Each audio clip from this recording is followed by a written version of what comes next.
Nós podemos começar essa lista falando de Triple H. Sim, o Triple H ele tem um histórico, né, de ser um superstar bastante coringa. Coringa, no caso, seria um cara multiuso, um cara que pode ser utilizado de diversas maneiras, com diversos adversários, com diversos personagens diferentes. E a gente nota isso na carreira do Triple H, no começo lá da carreira dele, que ele tinha um personagem totalmente diferente que foi se tornar depois se tornou o assassino cerebral, meio que foi ali um cara que foi mudando com o passar dos anos, até inclusive virar o Triple H de autoridade, um Triple H mais executivo.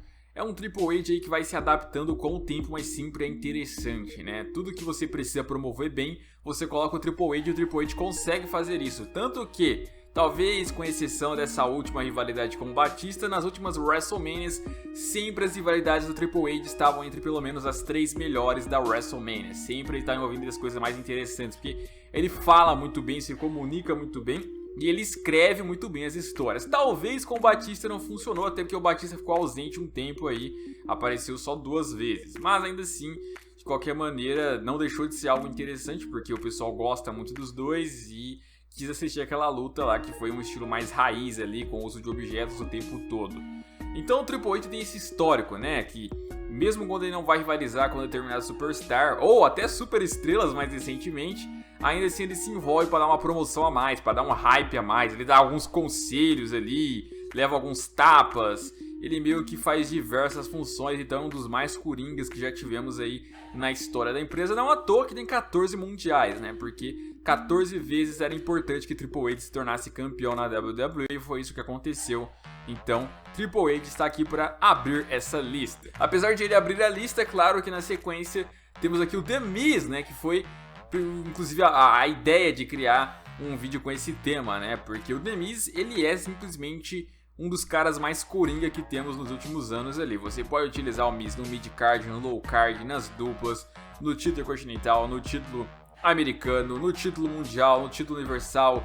Você pode envolver ele ali na divisão feminina, você pode envolver ele no 205 Live, não para lutar exatamente, não para rivalizar exatamente, mas para promover aquele negócio de ele entrevistar, de fazer o Miz TV. Aquilo já é o suficiente para ele promover várias rivalidades que às vezes estão meio que sem graça. Ele vai lá e coloca toda aquela pimenta na rivalidade, né? Ele apimenta muito ali, passa um tempero a mais.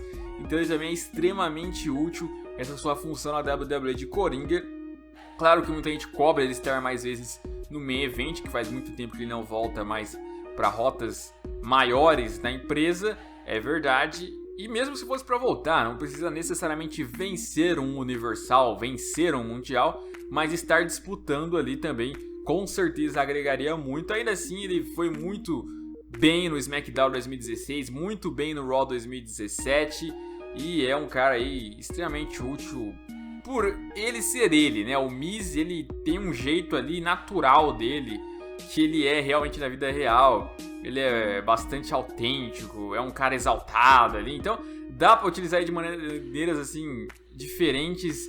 Além de que ele também atua como babyface, né? Mais recentemente tá agindo dessa maneira também ali de babyface, além de ser um bom heel. Então é um cara útil, um cara extremamente útil. O The Miz, o show que ele tiver, aquele show sai ganhando. A gente viu isso nos últimos anos, né? Sempre onde ele estava, o show acabava se destacando mais, porque Miz é demais. Outro que também é um coringa, e na verdade eu acho até que a melhor coisa que a gente pode, assim, meio que chamar o Big Show é de quebra-galho, né? Um superstar quebra-galho. Que precisou de alguém ali pra tapar um buraco, você chama sempre o Big Show. É impressionante. Só pra vocês terem uma ideia, ele turnava heel e babyface o tempo inteiro. Parece até o Braun Strowman, né? O Braun Strowman é outro também que a gente pode colocar, mas não vou colocar nessa lista ainda não.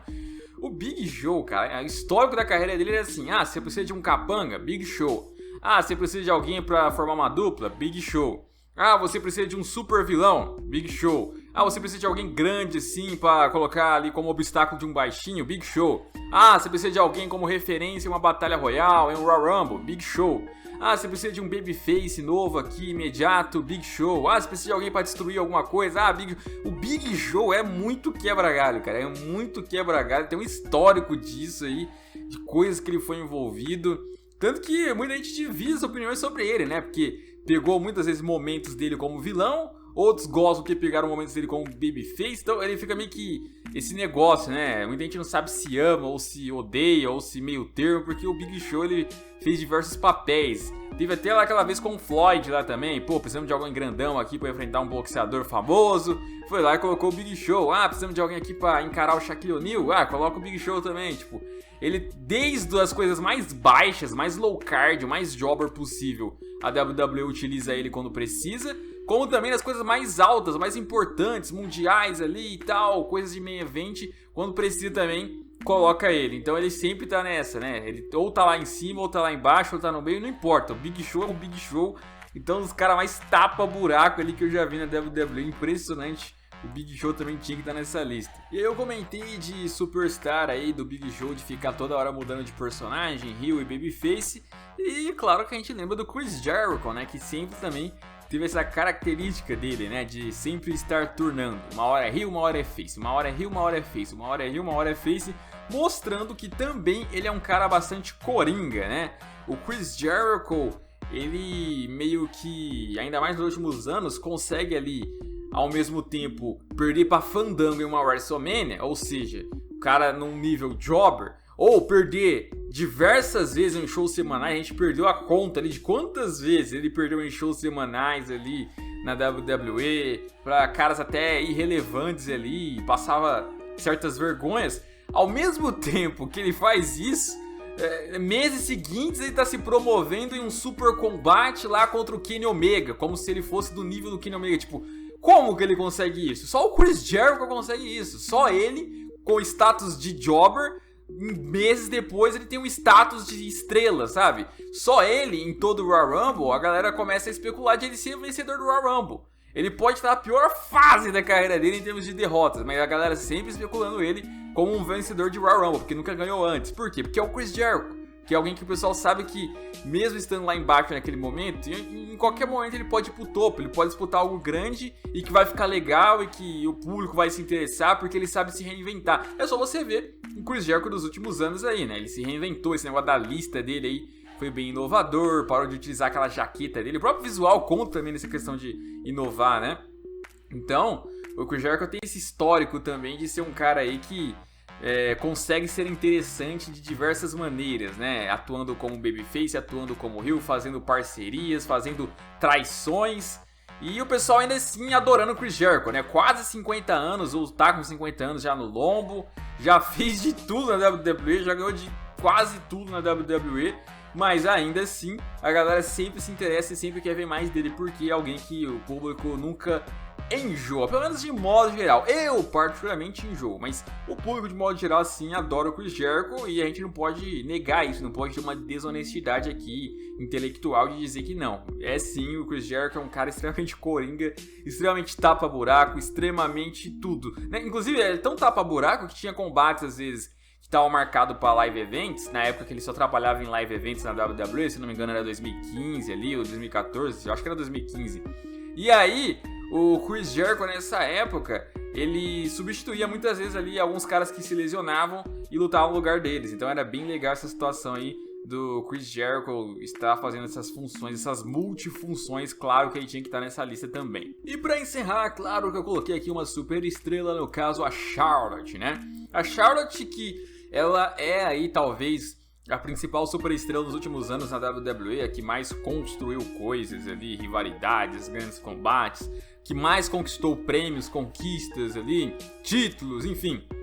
Então, ela entra nessa lista porque ela sempre esteve envolvida nas coisas importantes e com mérito, né? Com mérito. Não é simplesmente a WWE foi lá, escolheu ela e falou, não, você vai ser a Top Gear aqui e vai ganhar tudo. Não, ela vai lá e ela faz bem, ela fala muito bem. Já fez funções como, por exemplo, de babyface também. E isso saiu bem, apesar de que Rio combina mais com ela, como a gente é acostumado. E claro, principalmente nos combates, eu diria que ela é coringa, né?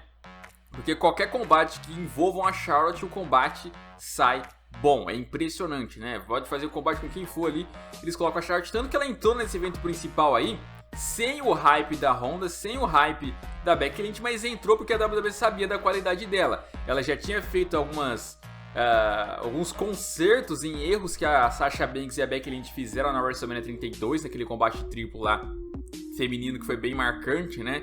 Que aconteceu lá em 2016. Ela se destacou muito. A WWE desde lá começou a ter bastante confiança na Charlotte. E aí, vocês viram nessa própria WrestleMania 35, a Charlotte aí foi a que mais lutou.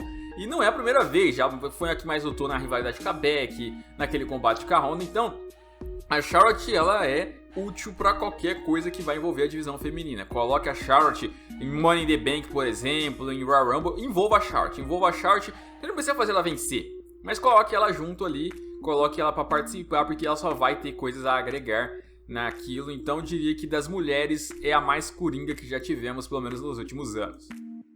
E foi esse o vídeo de hoje, eu espero que vocês tenham gostado. Não se esqueça de me seguir nas redes sociais, de se inscrever no canal e deixar o like. Um abraço, até a próxima e fui!